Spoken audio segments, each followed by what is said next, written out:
اول حاجه في حله على النار متوسطه هحط كوبايه من السكر وهسيبها تتكرمل براحتها خالص على نار هاديه.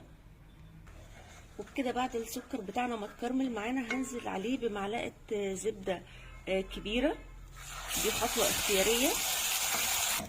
وكده انا طفيت النار على السكر بتاعي بعد ما اتكرمل. اخر حاجه احط نقطتين بس من الفانيليا واقلب. ودلوقتي والكراميل سخن هنزله في القالب اللي انا هعمل فيه الكيك بتاعي وهوزعه بالشكل ده بسرعه قبل ما يبرد. وبكده بعد ما فردت الكراميل بتاعي معايا موز مقطع حلقات، يفضل يكون حلقات سميكه بالشكل ده، ويفضل الموز يكون مش مستوي قوي، يكون يدوب داخل في السوى، يعني يدوب مسكر عشان ما يبقاش مسكر معايا قوي، ويكون طري ويدوب معايا. وكمان الكراميل ملحوظه مهمه ان هو لازم لما نحطه في الحاجه اللي هتدخل الفرن، اذا كان صينيه او اي حاجه معانا، يكون اول ما نشيله من على النار على طول، لانه بيتجمد بسرعه جدا. يعني دي ملحوظه مهمه. ممكن كمان الصينيه اللي هندخلها الفرن تكون جنب الكراميل على طول، اول ما ينزل من على النار نصبه. انا كده برص الموز بالشكل ده. كده بعد ما رصينا الموز بتاعنا بالشكل ده هنسيب القالب بتاعنا على جنب ونبتدي نشتغل في الكيك بتاعنا. مقادير الكيك هيبقى معايا 3 حبات من البيض، طبعا عليهم معلقه صغيره من الفانيليا، كوبايه من السكر، معلقه كبيره من الخل. هضرب كل المكونات دي لمده ما تقلش عن 3 دقايق بس اللون يفتح شويه معايا. دلوقتي هنزل بكوبايه كمان من الزيت النباتي، تقريبا كوبايه، من كوبايه لربع الكوبايه، طبعا حسب الرغبه زي ما تحبوا. وكمان معايا كوبايه من الحليب. كل الحاجات دي طبعا بدرجه حراره المطبخ، هخفق كويس دي لاخر مره. دلوقتي بقى اجي دور المكونات الجافه اللي هي عباره عن ايه، عن 3 كوبايات من الدقيق طبعا منخولين، رشه من الملح، معلقه كبيره من البيكنج باودر او باكو من البيكنج باودر. هقلب كل المكونات دي كويس جدا لحد الدقيق ما يختفي معايا.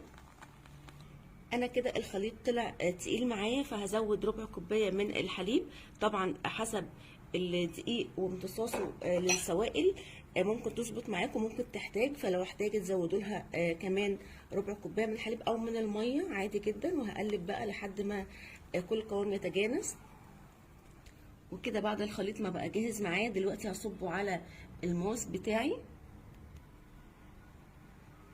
دلوقتي الخليط بتاعي بالشكل ده كده هحطه في الفرن على درجة حرارة 180 على الرف الأوسط بالشكل ده كده.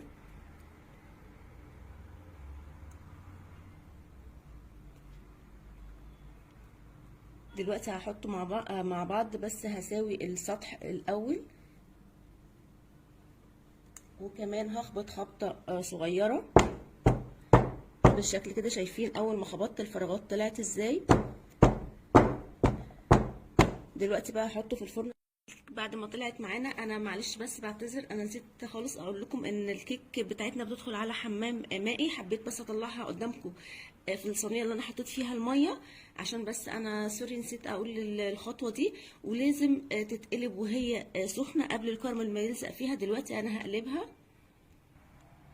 وبكده قلبت الكيك بتاعي. شايفين بقى قد ايه هي حلوه قوي قوي قوي، والموز مكرمل معانا وشكلها وطعمها تحفه جدا. يا رب تجربوها. دلوقتي هنفتحها مع بعض ونشوفها من جوه. ودلوقتي بنفتح الكيك بتاعتنا مع بعض نشوفها بس من جوه.